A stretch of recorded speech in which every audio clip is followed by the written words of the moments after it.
একদম চোখে আঙ্গুল দিয়ে দেখিয়ে গেছেন এই এই জিনিসগুলো যখন দেখবে তখন কিয়ামতের অপেক্ষা করো। আপনাদের সামনে আমি কিছু তুলে ধরার চেষ্টা করছি। নবী সাল্লাল্লাহু আলাইহি ওয়াসাল্লাম বলেছেন, আমি যে নবী হয়েছি এটাই কিয়ামতের একটা বড় আলামত।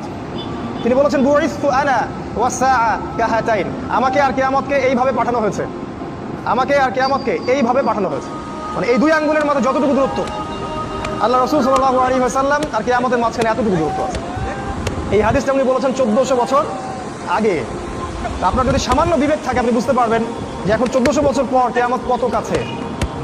নবীজি আরো বলেছেন, আমার ইন্তেকাল কিয়ামতের একটা আলামত। তিনি আরো বলেছেন, কিয়ামতের অন্যতম নিদর্শন হচ্ছে মুসলিমদের ধন সম্পদ বাড়তে থাকবে।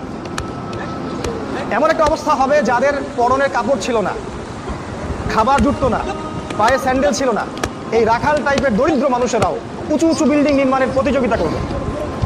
সে সময় আসেনি? বিগত 100 বছরে আপনি দেখেন কত